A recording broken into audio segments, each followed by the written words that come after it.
So మనం YCP హాస్యగాళ్ళ గురించి చెప్పుకోకుండా ఈ స్పీచ్ని ఎండ్ చేయలేం. ఎందుకంటే జగన్ లాంటి హాస్యనటుడు కనే కళల గురించి మీకు చెప్పాలి. ఆయన ఎలక్షన్స్ అయిపోక ముందు నిద్రలోకి వెళ్ళారు. ఇప్పటికి నిద్ర లేవాలి. అప్పుడప్పుడు నిద్రలో లేచి కలవరిస్తుంటారు. మొన్న కూడా ఒక మాట చూశారు. కళ్ళు మూసి తెరిచేలోగా 9 నెలలు అయిపోయినాయి, ఇంకెంత, ఇంకాసారి కళ్ళు మూసి తెరిచేలోపుగా 5 ఏళ్ళు అయిపోతాయి, ఆ తర్వాత అధికారం మాదే అని ఆయన మాట్లాడుతుంటే అంతకన్నా ఏ హాస్యగాడు కూడా అంత అద్భుతంగా చేయలేడు. అంత అద్భుతంగా హాస్యం చూపిస్తున్నారు ఆయన. కానీ ఆయనకి నా సలహా ఏంటంటే, సార్ మీరు నిద్రలోనే ఉండండి, అప్పుడప్పుడు కలవరించండి, తప్పులేదు. ఇంకొక 20-30 ఏళ్ల తర్వాత మీరు కల్లో నుంచి బయటికి రండి, అప్పుడు దాకా మిమ్మల్ని ఎవ్వరూ డిస్టర్బ్ చేయరు. ఇది నాకు మనస్ఫూర్తిగా నేను మీకు ఇచ్చే సలహా. మీరు 20 ఏళ్ల తర్వాత మేలుకోండి, ఆ తర్వాత మీ ఇష్టం. మేమైతే 20 ఏళ్ల దాకా మిమ్మల్ని హ్యాపీగా పడుకోమనే సలహా ఇస్తున్నాం.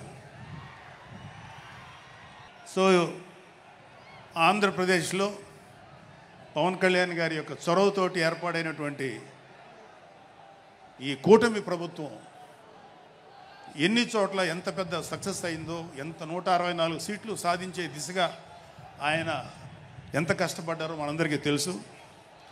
అయితే మా అదృష్టం ఏంటంటే ఇక్కడ పిఠాపురంలో జరుగుతుంది కాబట్టి పిఠాపురంలో ఎలక్షన్స్ ఎలా జరిగినాయో ఒక 2 మాటలు చెప్పకపోతే, నేను పిఠాపురంలో పనిచేసి పిఠాపురం అభిమానుల యొక్క అభిమానాన్ని చూరుకున్న పవన్ కళ్యాణ్ గారికి, అలాగే పిఠాపురం యొక్క జనసైనికులకి, పౌరులకి నేను కృతజ్ఞత చూపించినట్టు అవుతుంది. సో వాళ్ళ కోసం ఈ 2 మాటలు మాట్లాడుతున్నాం. సో పవన్ కళ్యాణ్ గారు పిఠాపురంలో మమ్మల్ని పనిచేయమన్నారు. అంటే నన్ను, మా ఫ్రెండ్ అజయ్ గారిని, అలాగే మర్రెడ్డి గారిని, రత్నం గారిని, శంకర్ గౌడు, మహేంద్ర, పంచకర్ల సందీపు, ఇలా మాకందరికీ పిఠాపురంలో పనిచేసే అవకాశం ఇచ్చారు. మేము పని మొదలెట్టిన తర్వాత మాకు అర్థమైంది ఏంటంటే, పవన్ కళ్యాణ్ గారికి ఆల్రెడీ ఇక్కడ విజయం ఖరారైంది. మనం ఓన్లీ పని చేస్తున్నట్టుగా ఉండడమే తప్ప మనం కొత్తగా చేయాల్సిన పని ఏమీ లేదు అని చెప్పి నాకు అర్థమైంది. నాకే కాదు మా అందరికీ అర్థమైంది. సో మేము దీన్ని ఎంత గొప్ప అదృష్టంగా తీసుకుంటున్నామంటే, పవన్ కళ్యాణ్ గారు మీరు పని చేసేటువంటి మేము ఇక్కడ ఏదో పని చేసాం అనే తృప్తి మాకు ఇవ్వటం కోసం ఆయన ఈ మమ్మల్ని అపాయింట్ చేశారు తప్ప ఆయన గెలుస్తారన్నది, ఆయన అఖండ విజయం సాధిస్తారని ఆయనకు ముందే తెలుసు. కానీ ఆ సాటిస్ఫాక్షన్ మాకు ఇవ్వటం కోసం మాకు ఈ అవకాశం ఇచ్చారు. అయితే అది మా అదృష్టంగానే ఫీల్ అవుతున్నాం. చంద్రుడికో నూలు పోగులాగా ఆయన పడిన కష్టానికి ఒక చిన్న పని చేసామనే తృప్తి అయితే మాత్రం మాకు నిజంగానే ఉంది. అయితే ఇక్కడ పిఠాపురంలో పవన్ కళ్యాణ్ గారు అఖండ విజయం సాధించడానికి 2 ఫ్యాక్టర్స్, 2 ఇంపార్టెంట్ ఫ్యాక్టర్స్.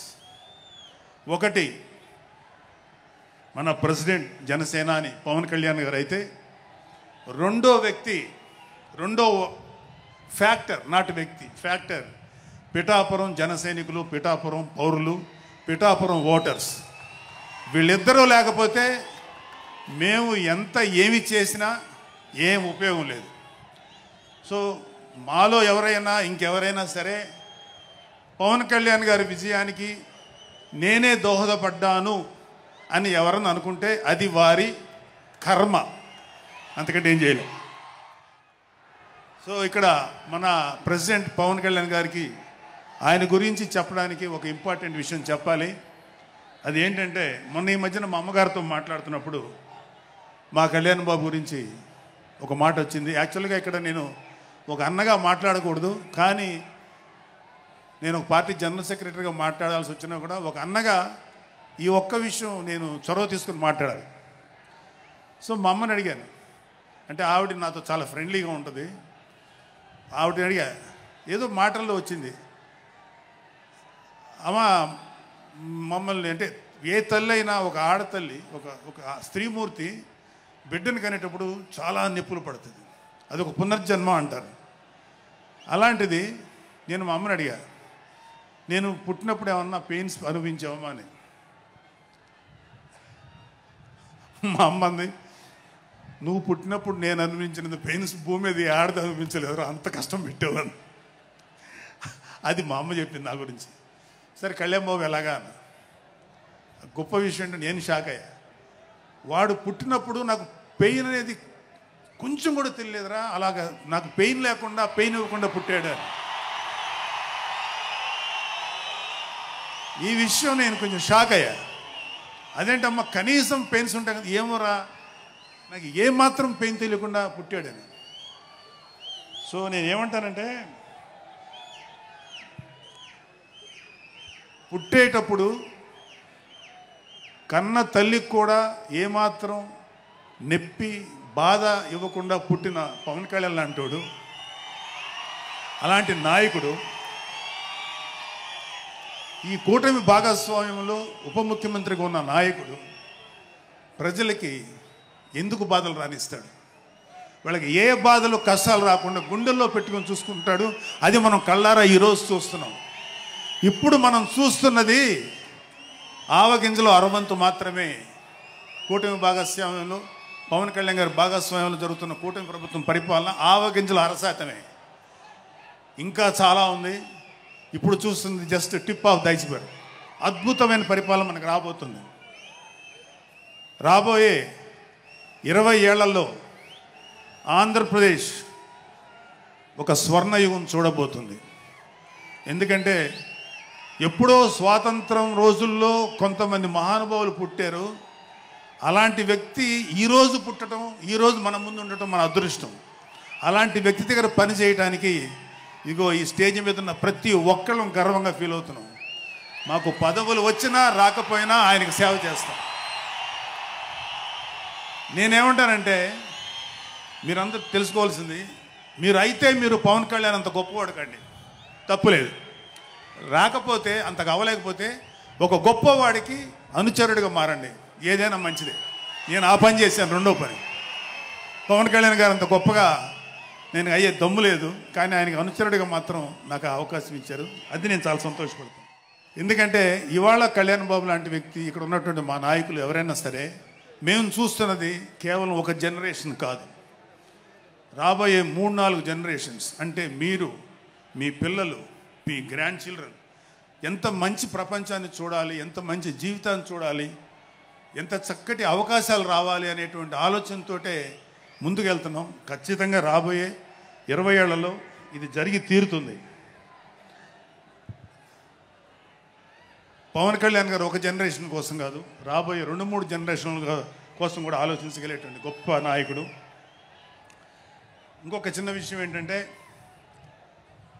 నాకు ఎమ్మెల్సీగా అవకాశం ఇచ్చినటువంటి మన ప్రెసిడెంట్ పవన్ కళ్యాణ్ గారికి నా హృదయపూర్వక కృతజ్ఞతలు. అలాగే నేను ఎమ్మెల్సీ కావటానికి నన్ను ప్రోత్సహించినటువంటి వ్యక్తులు, లేదా నేను ఎమ్మెల్సీగా ఉండాలని కోరుకున్న మీలాంటి ఎంతో అభిమానించే కార్యకర్తలు, అలాగే మా నాయకులు, ఆ రోజు నాకు సపోర్ట్గా వచ్చినటువంటి మా నాయకులందరూ, మనోహర్ గారు, రామకృష్ణ గారు, విష్ణుకుమార్ రాజు గారు, లోకేష్ గారు, వీళ్ళందరికీ కూడా నా హృదయపూర్వక కృతజ్ఞతలు. అంటే దేవుడు అనేవాడు మనం అడిగితే వరాలు ఇస్తాడు, ఖచ్చితంగా వరాలు ఇస్తాడు. కానీ అడగకుండానే వరాలు ఇచ్చేవాడు పవన్ కళ్యాణ్. అతను ఏమని పిలవాలో మీరే డిసైడ్ చేసుకోండి.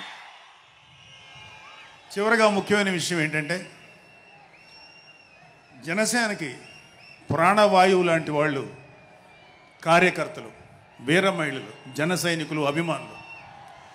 నేను ఒక జన సైనికుడిని అని చెప్పుకోవటంలో ఉండే ప్రైడ్ నాకు ఇంకా ఏ విషయంలో రాదు. చాలా గర్వపడుతుంటాను. సో అలాంటి జన సైనికులకి, మీ అందరికీ మేమందరం అండగా ఉంటాం. ఏదైనా చిన్న చిన్న ఇబ్బందులు తలెత్తినా అవన్నీ సరిచేస్తాం. ఇంకొక విషయం ఏంటంటే, జనసేన పార్టీ ఒక్కటే మీరు ఒక కార్యకర్త స్థాయి నుంచి అత్యంత ఉన్నతమైన స్థాయికి చేరుకోగలిగేటువంటి డెమోక్రటిక్ వాల్యూస్ ఉన్నటువంటి పార్టీ జనసేన. కాబట్టి జనసేనలో ఉండండి, జనసేనని ప్రోత్సహించండి. మీకే కాదు, మీ బిడ్డలకు కాదు, మీ మనవళ్ళకు కాదు, రాబోయే తరాలందరికీ జనసేన అండగా ఉంటుంది. మీ అందరికీ మేము ఫుల్ సపోర్ట్ చేస్తాం. మిమ్మల్ని అందరినీ గుండెల్లో పెట్టుకొని చూసుకుంటాం. ఎందుకంటే మా వెనకాల ఉన్నది ఒక శక్తి, దట్ ఈజ్ పవన్ కళ్యాణ్. జై పవన్ కళ్యాణ్, జై జనసేన, జై హింద్.